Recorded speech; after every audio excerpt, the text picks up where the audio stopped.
Bem, estamos estudando Manassés.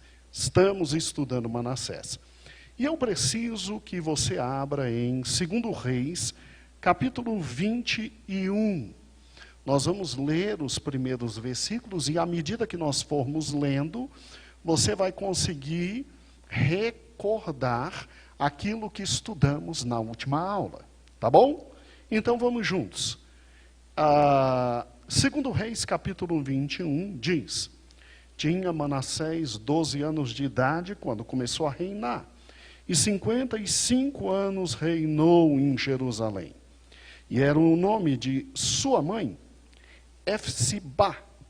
Fez o que era mal aos olhos do Senhor, conforme as abominações dos gentios, que o Senhor desterrara das suas possessões de diante dos filhos de Israel. Porque tornou a edificar os altos que Ezequias, seu pai, tinha destruído. Levantou altares a Baal e fez um bosque, como que fizera Acabe, rei de Israel, e se inclinou diante de todo o exército dos céus e os serviu. E edificou altares na casa do Senhor, de que o Senhor tinha dito: em Jerusalém porém meu nome. Também edificou altares de todo o exército dos céus em ambos os átrios da casa do Senhor, e até fez passar seu filho pelo fogo, e adivinhava pelas nuvens, era agoreiro, instituiu adivinhos e feiticeiros, e prosseguiu em fazer mal aos olhos do Senhor. Também pôs uma imagem de escultura do bosque que tinha feito na casa do Senhor, que dissera Davi a Salomão seu filho: nessa casa, em Jerusalém, que eu escolhi de todas as tribos de Israel, porei o meu nome para sempre. Mas não farei mover o pé de Israel dessa terra, que tenho dado a seus pais, contanto que somente tenham cuidado de fazer conforme tudo que lhes tenho ordenado, e conforme toda a lei de Moisés, meu servo, lhes ordenou. Porém, não ouviram, porque Manassés de tal modo os fez pecar, que fizeram pior do que as nações que o Senhor tinha destruído de diante dos filhos de Israel. Então o Senhor falou por intermédio do ministério dos seus servos, os profetas, dizendo: porquanto Manassés, rei de Judá, fez estas abominações, fazendo pior que quanto fizeram os amorreus que antes dele vieram, e até também a Judá fez pecar com seus ídolos. Por isso, assim diz o Senhor, Deus de Israel: eis que hei de trazer tal mal sobre Jerusalém e Judá, que qualquer que ouvir lhe ficarão retinindo ambas as orelhas. E estenderei sobre Jerusalém o cordel de Samaria e o prumo da casa de Acabe. E limparei Jerusalém como quem limpa a escudela e vira o prato sobre a face. E desampararei o resto da minha aliança, entregá-los-ei na mão dos seus inimigos, e farão roubo e despojo de todos os seus inimigos. Portanto, fizeram o que era mal aos meus olhos e me provocaram a ira, desde o dia em que seus pais saíram do Egito até hoje.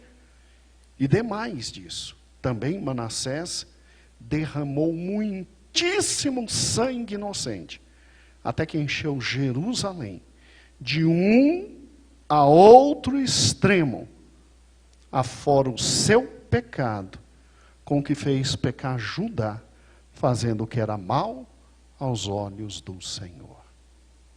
Irmãos, nós vimos no estudo passado de sexta-feira, quando começamos Manassés, todos os seus pecados e todos os seus erros.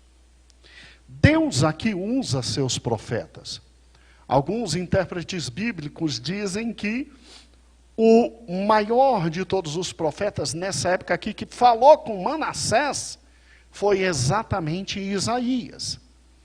E Isaías foi um dos primeiros a serem martirizados por Manassés. Não está na palavra do Senhor, mas nos livros de história judaica, dizem que Manassés mandou matar Isaías com requinte de crueldade. Pegou um serrote e cerrou Isaías ao meio.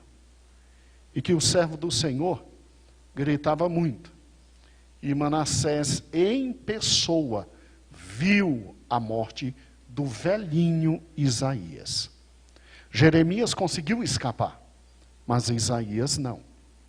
Agora, o que é interessante é que Deus levanta profetas, segundo o texto, para falar: meu amigo, você está errado. Você se lembra que Manassés foi com muita calma colocando o erro em Israel, como vimos na aula passada? Ele começa fora de Israel, ele vai colocando devagar na cidade de Jerusalém os ídolos, até colocar no templo os ídolos. Ele queria colocar Jerusalém como um grande centro cultural e um grande centro religioso, com absoluta liberdade religiosa, para colocar Jerusalém no círculo, exatamente, das grandes nações que serviam à Assíria.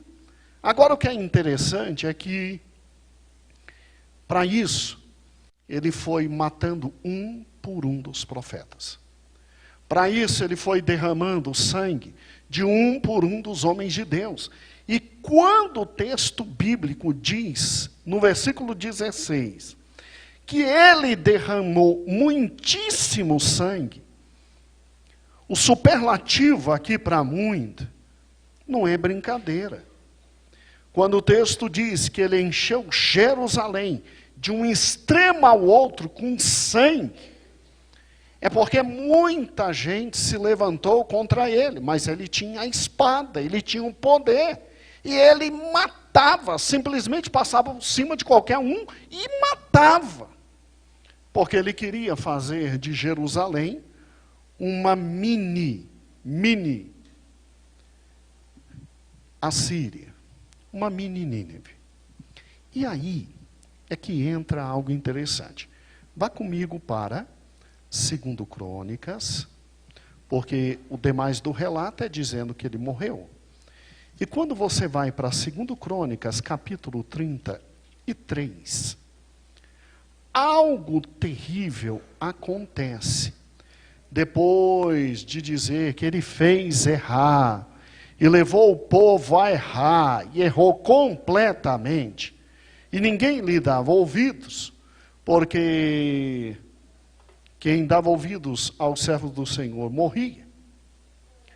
Olha o versículo 11 do capítulo 33 de 2 Crônicas.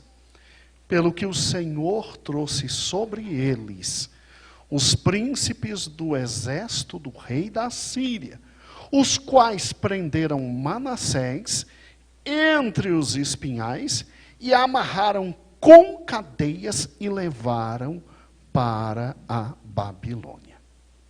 Irmãos, o versículo 33, ele é de uma impossibilidade social enorme. O versículo 33, ele é a maior prova de que Deus está no governo de todas as coisas. E vou lhe mostrar por quê.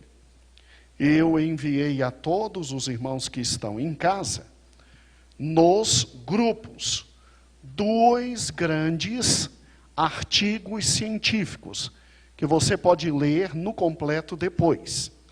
Aos irmãos que estão em casa, eu quero que você pegue o artigo científico Judá, na passagem do século 7 para o 8º, e vá para o ponto 4 desse artigo científico. Os irmãos que estão aqui na igreja, eu entreguei no início que chegaram um papel escrito dos dois lados. E aí, você leia agora comigo o texto 1. É fundamental que você entenda esse dado que foi trazido aqui por um estudante da PUC, da grande PUC de São Paulo, né? E sua querida professora, uma doutora em História. E quando eles analisam esse ponto da Bíblia, o ponto 4, que está aí para você que está aqui na igreja como texto 1. Quem está em casa, abra agora, por gentileza, para poder acompanhar esse texto que passei. Está aí para você, está no grupo. Você está em casa, sua internet deve ser rápida. Judá na passagem do século 7º para o 8º para o 7º. Irmãos, era impossível o versículo de número 11 do capítulo 33 de 2 Crônicas acontecer. Eu vou lhe mostrar por quê. Vamos lá. O legado de Ezequias e a sucessão do seu reinado, Manassés e Amon. Todos que estão na igreja acompanhem o texto 1, quem está em casa acompanha o ponto 4 do texto que falamos. Vamos juntos. Manassés, diferentemente de seu pai Ezequias, foi pragmático vassalo dos assírios. O que significa isso? Era um indivíduo que, para estar no poder, não queria perder o poder. Quem é que é o dono do mundo? A Assíria. Então, meu amigo, eu vou servir a Assíria de todo o meu coração, que eu garanto o meu poder. Entendeu a jogada? Não tinha como ele cair. Ele era um dos principais vassalos. Vamos lá. Pagando sem resistência os pesados tributos, além de fornecer tropas, matérias, mão de obra para o império. Quem está falando isso não é alguém que ama a Bíblia. Ao contrário, os escritores aqui, eles não creem que a Bíblia é a Bíblia. E que é a palavra de Deus. São historiadores. Então, olhe que interessante o que esses homens falam. Eles falam que Manassés não tinha motivo para cair. Se você está pagando em dias os impostos, se você está simplesmente mandando tropas quando o rei assírio manda, se você está mandando tributo, contribuição, você faz tudo o que ele quer, tem motivo para cair? Continuando a análise. A Síria não incomodou o reinado de Manassés, possibilitando uma expansão dos limites do reino com o progresso do comércio e desenvolvimento da região. Ou seja, Manassés não era atacado pela Síria. Não sendo atacado, ele podia comerciar melhor. Comerciando melhor, ele tinha mais dinheiro. E podia dominar os povos do lado, Sodlene. Vamos lá. O enriquecimento da região tornou mais confortável para Judá para pagar os tributos. A Síria, trazendo tranquilidade na região, retornando à situação anterior a Ezequias. Porque o pai de Ezequias servia a Assíria. Aí Ezequias deixou de servir, porque quis servir ao Senhor. Teve problema. O rei Senaqueribe veio. Agora, olha que interessante. Se Manassés volta a servir a Síria, ele tem tranquilidade. Só que há um preço para servir a Síria. Veja comigo. O retorno foi abrangente, ou seja, os cultos tradicionais retornaram, os lugares altos foram restaurados, o culto sincretista estava autorizado, com forte influência assíria, em paralelo ao culto de Yahvé. Ou seja, o culto aos deuses assírios com Yahvé. Manassés reconstruiu lugares altos, inaugurou novos, erigiu altares a Baal, divindades astrais, introduziu deuses no próprio templo de Jerusalém, fez Asherá ou Azerá, holocausto de crianças, estimulou a feitiçaria, angúrios, necromancia, entre outras práticas pagãs. Eu te pergunto, tem como um homem desse cair? Ele está fazendo tudo que a Síria está determinando, Geraldo. Não deu jeito de fazer bloqueio econômico a Cuba? Cuba não quase morreu de fome? Isso é bloqueio econômico. O mesmo foi feito a Ezequias. Só que a mão do Senhor foi com Ezequias. E ele terminou poderoso, rico, forte. Agora seu filho recua e vai servir a Síria. Deus falou, vocês vão ser presos.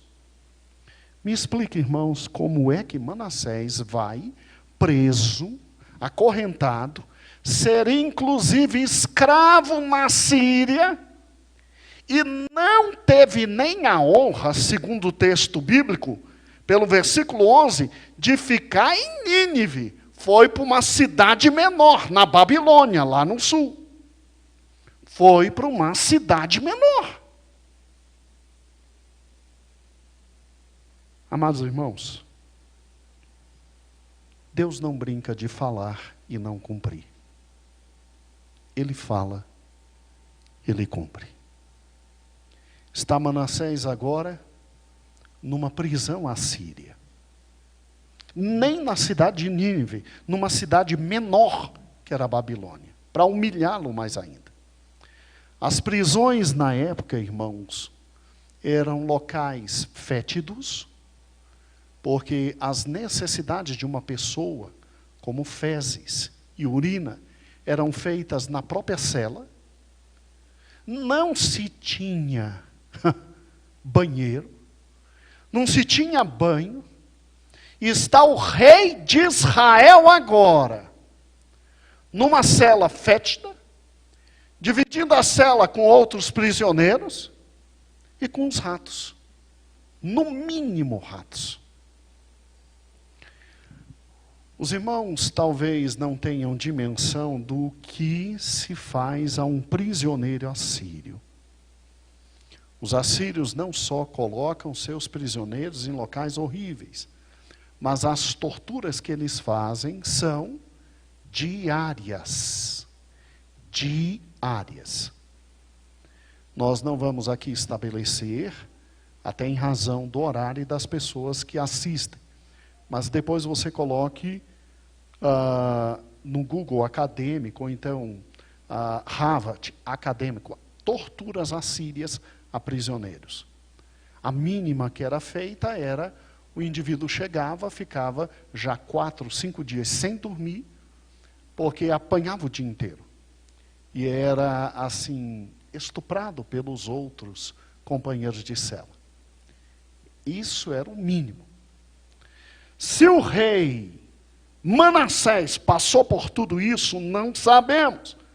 Mas a situação era tão ingrata e tão terrível, que o versículo 12, leia comigo, de 2 Crônicas 33, diz: e ele, angustiado. Por que tem angustiado? Aqui a expressão no hebraico significa muito mais do que angustiado. É porque na língua portuguesa nós resolvemos colocar, por intermédio de João Ferreira Almeida, angustiado. Mas a expressão aqui no original significa desesperado. Alguém que está perto de perder a própria vida, ou tirar a própria vida, angustiado. Orou deveras ao Senhor. E humilhou-se muito perante Deus de seus pais. Interessante, né? O poderoso Manassés agora se humilha, ora desesperadoramente, se humilha, busca ao Senhor desesperadoramente. E quando Deus viu que ele o fazia de todo o coração, aí o versículo 13 conta um milagre maior do que a prisão dele. Porque não tinha motivo para prender Manassés. Nenhum. Aí o versículo 13 diz: ele fez oração e Deus se aplacou para com ele. E ouviu sua súplica. E tornou a trazer a Jerusalém. E ainda deu a ele o reino. Então reconheceu Manassés que o Senhor é Deus. Vamos ser francos. Uma coisa é ele perder o reino servindo de forma correta a Assíria. Segundo lugar, é ele sobreviver o tempo que ficou na prisão. Terceiro lugar, é milagrosamente voltar. E ainda ter um reino. Irmãos, que Deus é esse? Que Deus é esse? Senhor sobre todas as coisas. A Síria nada mais é do que uma marionete na mão do Senhor Deus, que Ele controla. É interessante que a gente passa por esses versículos de forma rápida e a gente não consegue ver a grandiosidade histórica que está aqui por trás. Eu fui pesquisar sobre a oração de Manassés. É uma pesquisa que eu venho fazendo, ela tem mais de 10 anos, quando pela primeira vez eu fiquei interessado, tinha ouvido que essa oração tinha sido registrada, não na Bíblia, mas em um livro que não existe mais, conforme diz aqui, né? E é muito interessante, eu fui atrás e achei o mais confiável, há 10 bons anos, eu pesquiso essa oração, e de tudo que eu já li, irmãos, o mais confiável está agora aí no teu zap. Está aí no teu zap. É um artigo científico muito bem feito. O Nírio, ele é um mestre pela Universidade Federal de Santa Catarina. É alguém de muito conhecimento. Gosto bastante do trabalho dele. Ele não tem livros, ele tem artigos científicos. Ele é muito sério. E o que é interessante é que ele, além de falar para você nesse artigo científico que está aí, tudo como se traduz e etc. Falar sobre livros que não estão na Bíblia. São chamados de apócrifos, porque não estão na Bíblia. Eu creio perfeitamente, depois de ler e comparar as traduções daquilo que pode ser a oração, porque ninguém tem certeza que foi a oração de Manassés, pode ser. Eu creio que o texto que ele traz aqui, a tradução dele, é a melhor que existe. Então, quem está em casa, o texto está aí para vocês, a oração de Manassés, oração, você pode clicar, e você vai para a página 749, está na página 749. Começa aí o texto. Quem está aqui é o texto número 2. É o texto número 2. Irmãos, o que nós vamos ler, não se sabe se é a real oração de Manassés. Mas eu vou ser franco, eu gostaria que fosse, acredita? Eu gostaria que fosse. E assim, é tanta gente que pega esse texto e traduz e diz, pode ser a oração de Manassés, que é uma oração linda. E se não for, pelo menos deve trazer uma noção do que Manassés tem orado. Eu posso ser franco? Está aqui uma oração que eu e você precisamos fazer de vez em quando. Sabia? Lê comigo, olha que coisa linda. Olha que coisa. Se essa é a oração definitiva de Manassés, não sabemos. A maioria dos textos diz que é possível. Mas se for, olha que coisa linda. Aí quem está em casa, página 749, quem está aqui, o texto 2. Está em grego aqui em cima, tá bom? Oração de Manassés, filho de Ezequias. Vamos à oração. Ó Senhor Todo-Poderoso, ó Deus de nossos pais, de Abraão, de Isaque e de Jacó, e de sua descendência justa, que fizestes o céu e a terra com toda a ordem, que confinastes o mar com a palavra do teu mandamento, que encerrastes o abismo e selastes com o teu nome temível e glorioso, perante o qual todas as coisas se abalam e estremece na presença do teu poder, pois a magnificência da tua glória não se pode suportar. E irresistível é o furor da tua ameaça contra os pecadores, mas a misericórdia da tua promessa é tanto imensurável como inescrutável, porque tu és o Senhor Altíssimo, compassivo, longânimo e muitíssimo misericordioso, e que te lamentas pelas maldades dos homens. Tu, Senhor, segundo a abundância da tua bondade, proclamastes arrependimento e perdão àqueles que pecaram contra ti, e na multidão das tuas benignidades, tu decretastes aos pecadores arrependimento para a salvação. Aqui está a primeira parte da oração, que é a invocação. Seria o equivalente ao que Jesus disse: Pai nosso que estais nos céus, santificado seja o vosso nome. Venha a nós o vosso reino, seja feita a tua vontade, assim na terra como é feita nos céus. Agora, quando chega o momento do pedido, olha que pedido lindo dele.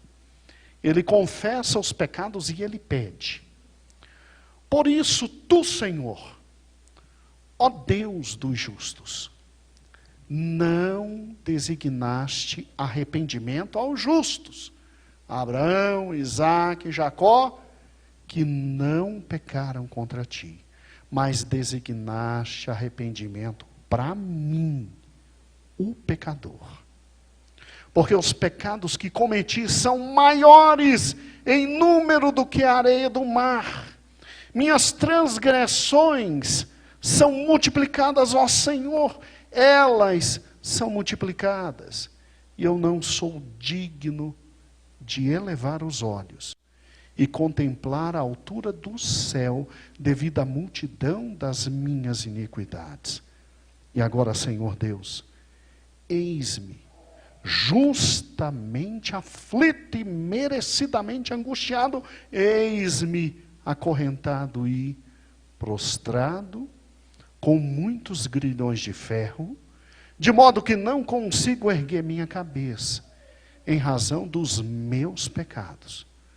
E não há alívio para mim, porque eu provoquei a tua ira, e fiz o mal diante de ti, não fazendo a tua vontade, nem guardando os teus mandamentos, mas estabelecendo abominações e multiplicando ofensas. E agora eu dobro os joelhos do meu coração, imploro a tua bondade. Eu pequei, Senhor, eu pequei, e reconheço as minhas transgressões. É muito bonito, né, irmãos? Olha, se não foi essa a oração de Manassés, eu garanto para você, eu queria muito que fosse. Eu queria muito que fosse. Se essa não foi a oração dele, pelo menos essa deve ser a nossa oração de vez em quando, irmãos. Quando olhamos para a nossa alma e pedimos misericórdia. Se essa não foi a oração, foi algo próximo. Porque Deus ouviu. E o maior milagre de todos aconteceu. Ele volta para Jerusalém. Quando ele volta para Jerusalém, ele volta ainda para o reino. E a conversão é tão real que o versículo 14 de 2 Crônicas, capítulo 33, diz: e depois disso, ou seja, depois que ele volta, ainda tem reino, e depois disso, edificou um muro de fora da cidade, ao ocidente de Gion, no vale, à entrada da porta do peixe, a roda até Ofel, e levantou muito alto. Por quê? Porque Nabucodonosor destruiu um pouco do muro. Foi o suficiente, Nabucodonosor nada, aqui são os assírios. O imperador Assírio destruiu só um pouquinho do muro, foi o suficiente para levar Manassés, e não sabemos por que ele foi. Ele aqui reconstrói um muro, levanta, e também pôs oficiais valentes em todas as cidades fortes de Judá. Gente, que imperador é esse que leva e que depois de um tempo manda devolver e deixa o indivíduo que está voltando ainda ser rei, erguer o muro da cidade e reerguer a fortaleza das cidades fortes? Porque colocar generais em cidades fortes é dizer: nós vamos reedificar tudo. Irmãos, só Deus faz isso. É por isso que quando a irmã Ildinha, que já está com o Senhor, já está na congregação lá no céu do Brasil para Cristo, junto com o papai, com a Januária, com o Marcão. Mas tem uma galera enorme lá. 70% da nossa antiga igreja já está lá. E uma notícia, estão esperando a gente. Você que está aí em casa, estão esperando a gente. Calma, irmãos, calma. Voltando ao que estamos estudando. Então, falando da Ildinha, quando ela chegava aqui e dava o testemunho, por intermédio de outros irmãos, que ela tinha vergonha de falar, outros irmãos falavam que ela queria uma casa. Ela orou, pediu a Deus uma casa. Aí chegou um homem e disse assim: a senhora Hilda? Sou. Está aqui um dinheiro para você. Ela, tá, obrigado. E que ela pega o dinheiro e bota num sutiã. E aí ela chega na casa que ela queria comprar e diz assim: ei, está vendendo? É quanto? Conta aqui o dinheiro que eu não sei contar. E o dinheiro é exato. Como é que não crê? Irmãos, Jesus é o mesmo. Ontem, hoje e eternamente. Médico olhou para mim e disse que eu ia morrer, eu estou vivo. Médico olhou para minha mãe e disse que ela ia morrer, está viva. Médico olhou para o meu filho e disse: vai morrer, está vivo. Está aqui possibilitando que todo mundo tenha acesso à live. Gente, não é loucura de pentecostal, não. É que a Bíblia diz que ele faz. E quando você estuda a fundo a palavra de Deus, você fica impressionado com um Deus desse. Olha o que ele fez com alguém que foi tão longe no pecado como Manassés. O que é que ele fará conosco quando colocarmos o nosso coração à disposição dele? Entendeu? Amados, olha o versículo 15. É só Deus. Quando fala isso e que diz, vem cá, é o Manassés de 6 versículos atrás? É o mesmo. Mas é sério, é sério. Olha o versículo 15. E tirou da casa do Senhor os deuses que ele mesmo botou, e o ídolo que ele mesmo botou, como também todos os altares que ele tinha edificado no monte da casa do Senhor e em Jerusalém, e os lançou fora. E reparou o altar do Senhor, ofereceu ofertas pacíficas e de louvor, e mandou a Judá que servisse o Senhor desde Israel. Ele diz: nem agora só eu não, sou eu e todo mundo. Eu não mando aqui, vai todo mundo servir a Deus. Quer dizer, eu fico achando assim, eu fico maravilhado. Vamos lá, você perde o trono. Não há possibilidade nenhuma de você voltar para o trono. Você volta e o trono está lá te esperando. Você já imaginou uns assessores de Manassés dizendo: enlouqueceu, é outro. Endoideceu completamente. completamente. Agora o versículo 17, que pena. Mas ainda o povo sacrificava nos altos.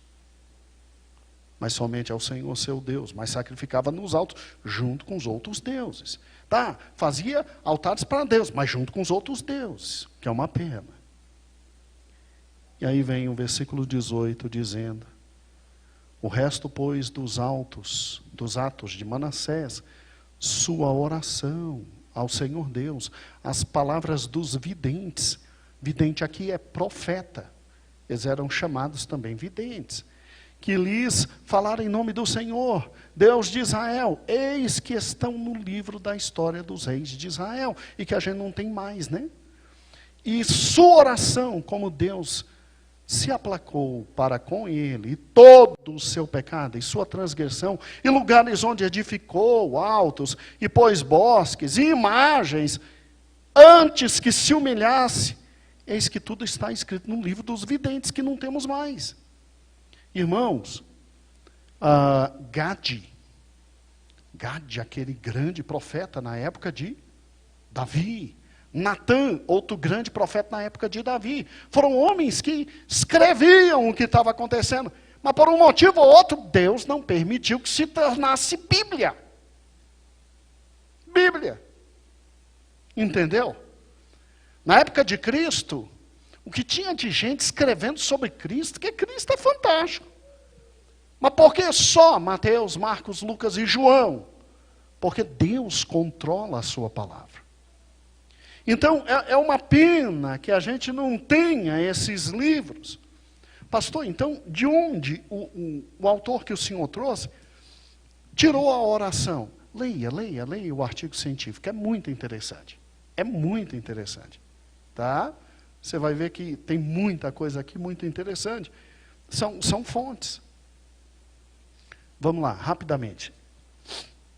Você acha de onde que Moisés tirou tudo que precisava para escrever grande parte do Gênesis, Êxodo, Levítico, principalmente Gênesis, grande parte dele?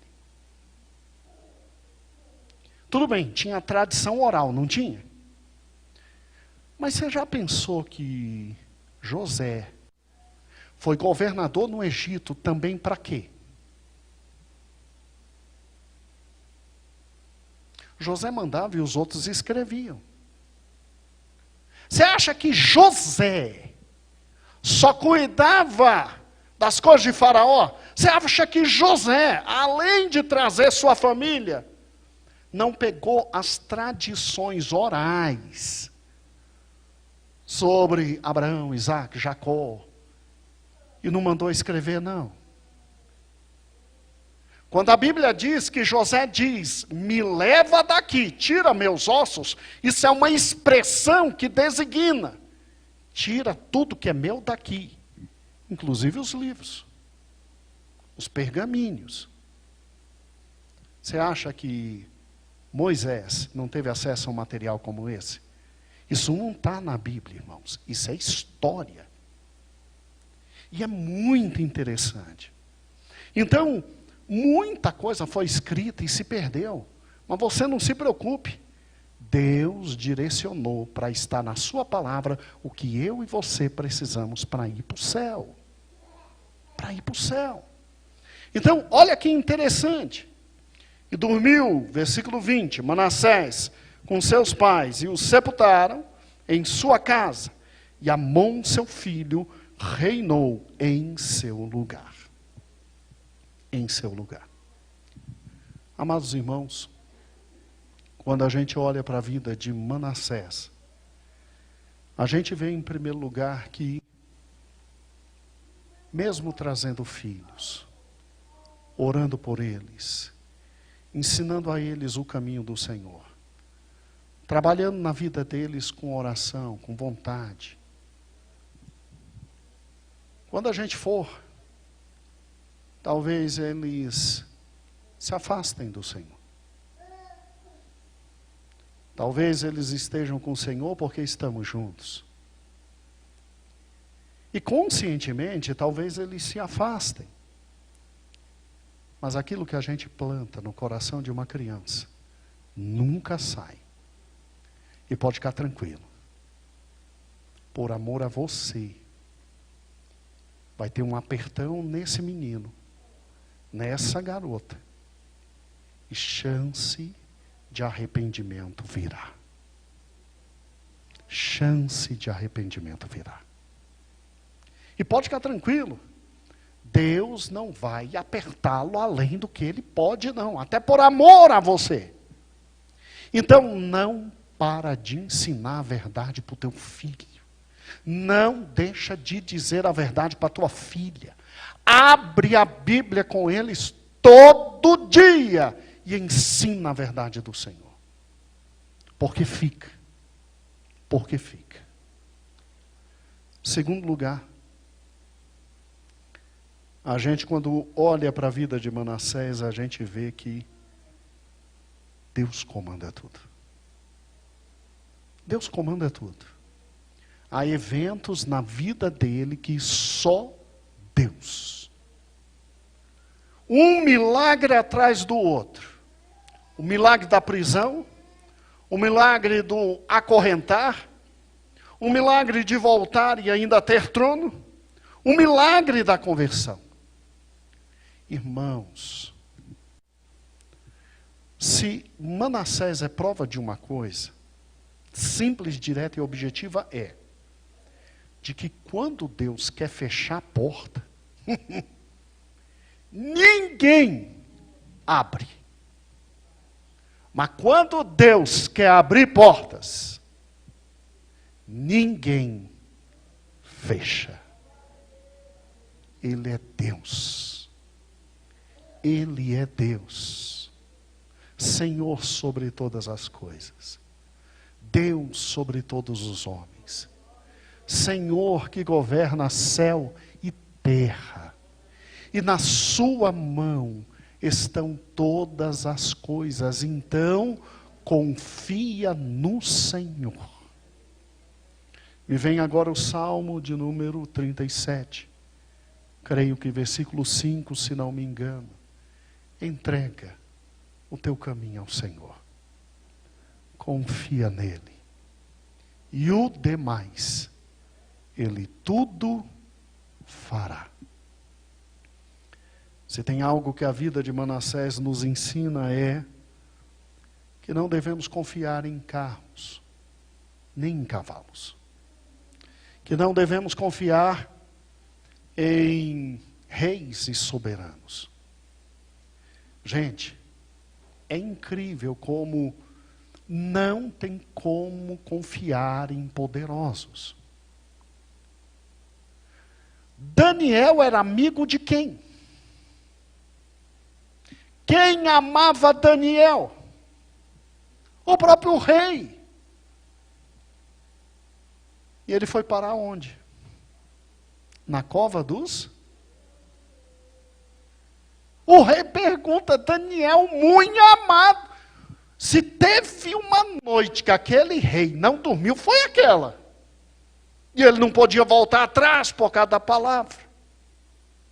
Irmãos, com todo respeito às autoridades, não adianta ser amigo do presidente, do vice, do senador, do governador, do prefeito, do presidente do poder executivo, legislativo, judiciário. Não adianta. Agora é óbvio que a gente não vai puxar briga. Mas viver aos pés não adianta. Quer ter vida e vida em abundância? Aos pés de Cristo, Senhor dos céus e da terra. Manassés é prova absoluta do amor de Deus. Porque vamos ser francos. Ele emporcalhou a casa do Senhor. Ele levou o povo de Deus à vergonha, à maldição, à completa desgraça espiritual, irmãos. Se você pegar Jeremias, o texto lido semana passada, Deus diz, pode descer aqui Moisés e Samuel. Eu não escuto. Eu vou arrebentar esse povo. Pastor, como é que Deus diz que ia arrebentar o povo e tem misericórdia desse jeito? Sabe por quê? Porque Deus é amor. As misericórdias do Senhor se renovam cada manhã. E o amor de Deus é inescrutável. Veja que o Senhor dá a ele uma oportunidade. E veja que ele pega essa oportunidade de unhas e dentes. E por fim, irmãos, se alguém como Manassés se entregou ao Senhor, creia, todo e qualquer homem pode ser salvo. Principalmente em razão do amor de Deus manifesta em Cristo. Então não desiste de orar por teu marido, por tua esposa, por teu filho. Não desiste de orar pelo amigo do serviço. Não desiste do genro, não desiste da nora, não desista do teu sogro, da tua sogra. Tem a possibilidade do amor de Deus alcançá-lo e mudar a vida dele. Porque se Deus alcança um homem como Manassés, qualquer um é alcançado pela misericórdia do Senhor. Bom é o Senhor. Bom é o Senhor. Senhor meu Deus, muito obrigado pela riqueza que há na tua palavra. Senhor, muito obrigado pela riqueza de detalhes, de entendimento, de compreensão. Senhor, muito obrigado pelo poder da oração, Deus. Deus eterno. Nós não temos certeza absoluta da oração desse homem, mas nós temos a certeza essa noite do poder que há na oração. Senhor, muito obrigado pelo privilégio de podermos descer os joelhos à terra e clamar a Ti e falar direto contigo. Não há mais, como na época de Manassés, um templo e o véu nos afastando de Ti. Manassés orou da Babilônia. Manassés orou longe do templo. Manassés orou longe da Tua graça. Manassés orou longe do local aonde estava o Teu nome e Tu ouvistes, Deus. Hoje, Senhor, hoje Tu habitas em nós. Nós somos Teu templo, morada do Teu Espírito. Senhor, hoje nós temos acesso direto a Ti. Ajuda-nos a crer nisso de todo o coração, com toda a nossa alma, com toda a nossa vida, de que quando nos ajoelhamos e buscamos a Tua face, algo extraordinário ocorre, Deus. De que não há uma única oração que não chegue a Ti. Que por mais frio que estejamos, por mais que sintamos os céus fechados, nuvens de bronze, por mais que sintamos que nada está acontecendo, não há uma única oração que Tu não escutes, porque os Teus ouvidos estão abertos. Deus, se Tu mudastes o coração de Manassés, Tu pode mudar o meu coração, Tu podes mudar o coração do meu irmão, Tu podes mudar o coração da minha irmã, Tu podes transformar a nossa alma, Tu podes transformar o nosso ser, Deus, a começar por nós, que pensamos que somos justos, que pensamos que estamos bem, que pensamos que não há pecado. Tem misericórdia de nós, tem misericórdia de nós.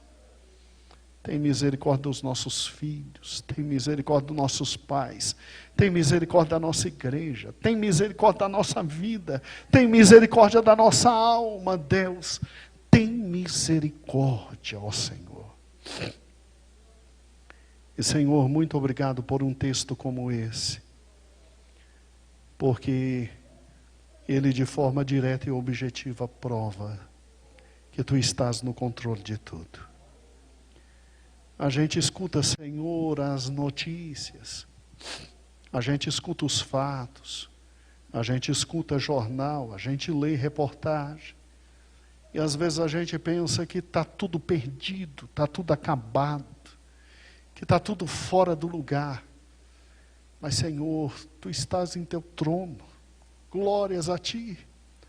Tu estás no Teu trono, regendo todas as coisas.